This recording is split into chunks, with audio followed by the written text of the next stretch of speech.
On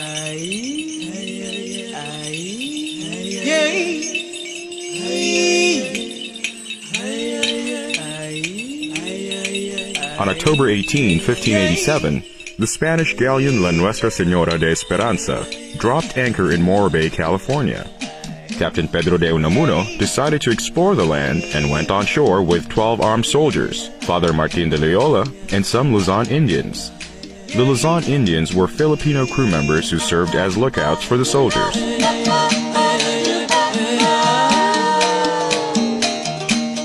In 1763, Filipino seamen who jumped ship in Veracruz, Mexico, were able to board ships bound for New Orleans, Louisiana.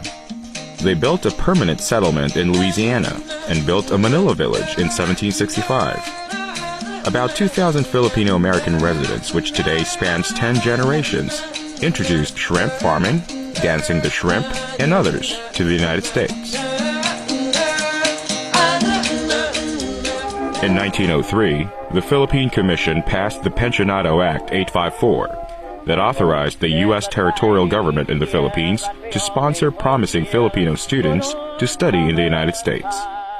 100 of these students arrived in San Francisco on November 3, 1903. They were mostly males and the sons of wealthy Filipinos who had connections with the government. They attended some of the colleges in America. Among that first group were Olivia Salamanca, a pioneering woman physician, Francisco Delgado, who became Philippine Resident Commissioner in Washington, D.C., and Antonio de las Alas, who became Speaker of the House of Representatives. Throughout 1901 to 1915, Anti-Imperialist League, joined by Filipinos in America, launches earliest anti-war mass demonstrations in the USA, led by siblings Sixto Lopez and Clemencia Lopez. In March 1902, Clemencia became the first from the Philippines to enter the White House as a representative of her subjugated people. December of 1906, the Hawaiian Sugarcane Planters Association recruited 15 young Ilocanos to work in the sugarcane plantations of Hawaii. They offered them good wages, free passage, and medical coverage. They arrived in Hawaii on December 20, 1906. They called themselves Sacadas.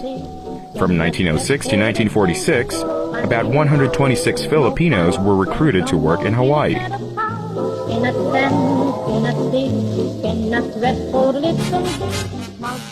In 1912, the Filipino-American Association of Philadelphia Incorporated, FAPI, was organized by Agripino Hausian and celebrates Rizal Day to provide a forum to generate goodwill, awareness, and advocacy among Americans in supporting U.S. recognition of Philippine independence.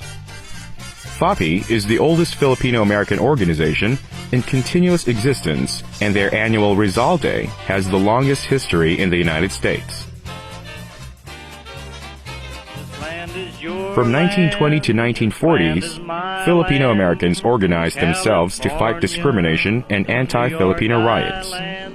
7,000 Filipino-Americans volunteered to defend the Philippines, forming 2 regiments during World War II.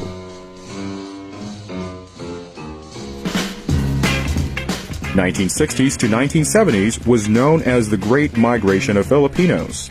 On October 3, 1965, Congress passed the Immigration and Nationality Act of 1965.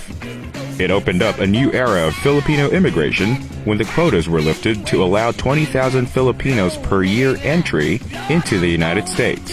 The Philippines call this the brain drain because their finest, most educated citizens were leaving to come to America to find a better and more prosperous life for themselves and their families.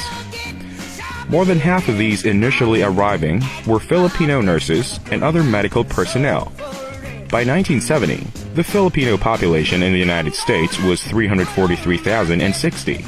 Most had jobs in contrast to the Manongs who arrived in the 1920s and 30s. They were nurses, doctors, engineers, accountants, teachers, and business people. On September 8, 1965, Larry Dulay Itliong, along with 1,500 Filipino-American farm workers, vote to strike against grape growers inside the hall of the Filipino Community Center of Delano, California. More than a week later, Cesar Chavez's group joins the Filipinos to launch the watershed movement of California's labor history, the 1965 Delano Grape Strike. In 2002, Los Angeles becomes the first city outside the Philippines to designate a permanent geographic neighborhood for Filipinos, naming it Historic Filipino Town. And in 2012, Michelle Obama designates Historic Filipino Town as a Preserve American Site.